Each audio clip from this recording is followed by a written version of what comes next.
దీనికి కారణం మీ అభిమానం, మీ శ్రమ. ఆనాటి ఎన్నికల్లో మీ రక్తాన్ని చెమటగా మార్చి మీరు గెలిపించారు కాబట్టి ఈనాడు తెలంగాణ రాష్ట్రానికి ముఖ్యమంత్రిగా మీ ముందల నిలబడ్డాను. మల్కాజ్గిరి మిత్రులు కార్యకర్తల యొక్క త్యాగాన్ని ఎల్లకాలం గుర్తుపెట్టుకుంటా ఈరోజు దేశంలో నాయకత్వ సమస్య ఉద్భవించినప్పుడు ఈ దేశం మీద పాకిస్తాన్ ప్రేరేపిత ఉగ్రవాదులు భారతీయులను అమాయకులను పొట్టన పెట్టుకున్నప్పుడు మనమందరం ఈ దేశ ప్రధానమంత్రికి ఈ దేశ వీర సైనికులకు అండగా నిలబడాలని రాజకీయాలకు అతీతంగా ఆనాడు పహల్గాంలో చనిపోయిన అమరులకు మనం క్యాండిల్ ర్యాలీ తీసి నరేంద్ర మోడీ గారికి కేంద్ర ప్రభుత్వానికి అండగా నిలబడ్డాం. ఆనాడు మనమందరం వేలాదిగా నక్లెస్ రోడ్డులో ర్యాలీ నిర్వహించి ప్రధానమంత్రికి కేంద్ర ప్రభుత్వానికి ఒక మాట చెప్పినాం. భారతీయుల గుండెల్లో తుపాకీ తూటాలు దించిన ఒక్కడు కూడా బతికి ఉండొద్దు. ప్రేరేపించిన దేశం ప్రపంచం ముఖ చిత్రంలో ప్రపంచం పటంలోనే పాకిస్తాన్ కనిపించొద్దు. నువ్వు తూడ్చిపెట్టు. 4 కోట్ల తెలంగాణ ప్రజలు నీకు అండగా నిలబడతారని నక్లెస్ రోడ్డు మీద నుంచి మనము వారికి మద్దతు పలికినాం. ఆనాడు రాహుల్ గాంధీ, సోనియా గాంధీ, మల్లికార్జున్ ఖర్గే గారు, మీనాక్షి నటరాజన్ గారు ఒక్కరే చెప్పారు, దేశ భద్రతకు సంబంధించిన విషయం వచ్చినప్పుడు రాజకీయాలకు అతీతంగా మనందరం కలిసి ఉండాలి. ఎన్నికలు వచ్చినప్పుడే రాజకీయాలు, దేశ భద్రతకు సంబంధించిన విషయం వచ్చినప్పుడు 140 కోట్ల మంది ఏకమై మన మీద దండెత్తే వారిని తుద ముట్టించే వరకు మనం అందరం కలిసికట్టుగా ఉండాలి. మనం కలిసి పోరాడాలి. ఈ దేశాన్ని గెలిపించుకోవాలి. సైన్యానికి అండగా నిలబడాలి అని మనకు ఉద్బోధించారు. ఆ ఉద్బోధనలతో మనమందరం దేశంలో ప్రధానమంత్రికి ప్రభుత్వానికి అండగా నిలబడ్డాం. ఆనాడు పాకిస్తాన్ మీద యుద్ధం చేయాలన్నా వద్దా, పాకిస్తాన్ను ఏ విధంగా ఎదుర్కోవాలి అని ప్రధానమంత్రి అఖిలపక్షం పిలిస్తే అఖిలపక్ష సమావేశానికి రాహుల్ గాంధీ గారు, మల్లికార్జున్ ఖర్గే గారు హాజరయ్యి సంపూర్ణంగా విశ్వాసం ప్రకటించడమే కాదు సంపూర్ణమైన మద్దతు కేంద్ర ప్రభుత్వానికి ప్రకటించారు. ఆనాడు మనం చెప్పినాం, ఇక్కడ తెలంగాణ నడిగడ్డ మీద నుంచి ఇందరమ్మ సాక్షిగా చెప్పడమే కాదు పార్లమెంటులో అఖిలపక్ష సమావేశంలో మల్లికార్జున్ ఖర్గే గారు, రాహుల్ గాంధీ గారు స్పష్టంగా చెప్పిండ్రు, ఇది ఒక అవకాశం మన మీద దాడి చేసిన పాకిస్తాన్కి గుణపాఠం చెప్పడానికి. మీరు విజృంభించండి, సైనికులకు స్వేచ్ఛనివ్వండి, ఆక్రమించుకున్న కాశ్మీర్ను తిరిగి పొందాలి, పాక్ ఆక్యుపైడ్ కాశ్మీర్ను తిరిగి భారతదేశంలో విలీనం చెయ్యాలి, పాకిస్తాన్కి గుణపాఠం చెప్పాలి, మేము అండగా నిలబడతాం, నువ్వు యుద్ధం చెయ్యి అని నరేంద్ర మోడీ గారికి చెప్పింది. మరి ఈరోజు నేను అడుగుతున్న మిత్రులారా, ఆనాడు యుద్ధం చేయాలనుకున్నప్పుడు, ఆనాడు మన దేశం మీద మన పౌరుల మీద దాడి చేసినప్పుడు అఖిల పక్షాన్ని పిలిచి అన్ని ఆలోచనలు చేసి ఆనాడు మా అందరి మద్దతు తీసుకున్నాడు.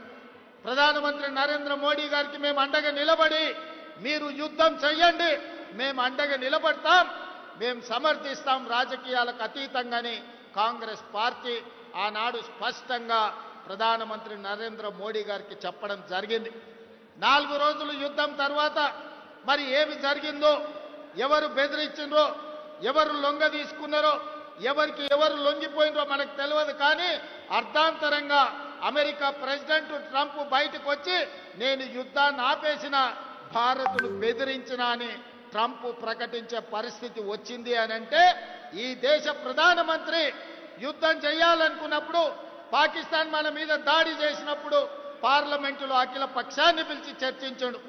మరి యుద్ధం ఆపాలనుకున్నప్పుడు ఎందుకు అఖిల పక్షాన్ని పిలువలేదని నేను అడుగుతున్న ఈ దేశ ప్రధానమంత్రిని. ఆనాడు నీకు అవసరమైనప్పుడు మమ్మల్ని పిలిచినావు, మమ్మల్ని అండగా నిలబడ్డమన్నావు. మేము సైనికులను, అమరులైన భారతీయులను దృష్టిలో పెట్టుకొని రాజకీయాలకు అతీతంగా మోడీకి, బీజేపీకి అండగా నిలబడ్డాం.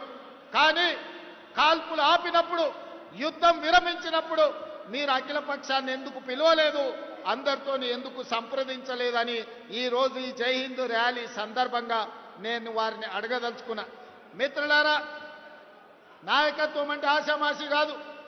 యుద్ధం అంటే ఉపన్యాసాలు ఇచ్చుడు కాదు, మైకులో పెద్ద పెద్ద సంభాషణలు చెప్పుడు కాదు. యుద్ధం అంటే ధైర్యం ఉండాలి, యుద్ధం అంటే వెన్నెముక ఉండాలి, యుద్ధం అంటే యుద్ధ తంత్రం ఉండాలి, యుద్ధ నీతి ఉండాలి, గుండెల్లో ధైర్యం ఉండాలి. గుండెల్లో ధైర్యం ఉన్న నాయకుడే యుద్ధాన్ని గెలిపిస్తాడు, యుద్ధ తంత్రాన్ని పన్నగలుగుతాడు. అందుకే ఇవాళ తండాలలో, గూడాలలో, మారుమూల పల్లెలో భారతదేశం నలుమూలల 140 కోట్ల ప్రజలు ఇవాళ ఆనాటి ఇందిరమ్మని గుర్తు చేసుకున్నారు.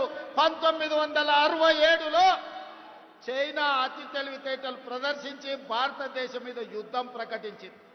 ఆనాటి ప్రధానమంత్రి శ్రీమతి ఇందిరాగాంధీ గారు తిప్పి కొట్టడమే కాదు, చైనాను ఓడించి మోకాళ్ళ మీద కూసబెట్టి చైనాకు గుణపాఠం చెప్తే మొన్న జరిగిన చైనా దురాక్రమణ 4000 స్క్వేర్ కిలోమీటర్లు ఈరోజు భారత భూభాగాన్ని ఆక్రమించుకున్నారు. కర్నల్ సంతోష్ బాబు సూర్యాపేట కోదాడ బిడ్డ ఉత్తమ్ కుమార్ రెడ్డి గారి నియోజకవర్గానికి సంబంధించిన కర్నల్ మన ఆర్మీ జవాన్ను చైనా పొట్టన పెట్టుకుంటే కనీసం నరేంద్ర మోడీ గారు చైనాకు తిరిగి జవాబు చెప్పే పరిస్థితిలో లేరు. ఆనాడు చైనా మన సరిహద్దులు దాటితే ఇందిరాగాంధీ గారు తరమడమే, పొలిమేర్లు దాటే వరకు, సరిహద్దులు దాటే వరకు తరమడమే కాదు, చైనాను 1967లో ఓడించి ప్రపంచ దేశాలకు సందేశాన్ని ఇచ్చిండ్రు. భారత్ వైపు ఎవడు కన్నెత్తి చూసినా వాళ్ళ గుట్లు వీకుతాం, గోటీలు ఆడుకుంటామని చెప్పి ఇందిరమ్మ ఆనాడు నిరూపించి చైనాకు గుణపాఠం చెప్పింది.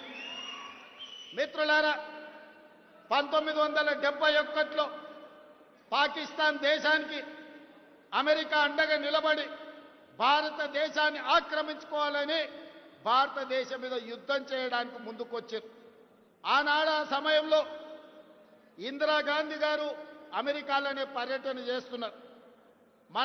మన సైనికులు తిప్పి కొట్టి పాకిస్తాన్ మీద యుద్ధం చేస్తుంటే అమెరికా ప్రెసిడెంట్ ఇందిరాగాంధీ గారిని బెదిరించారు.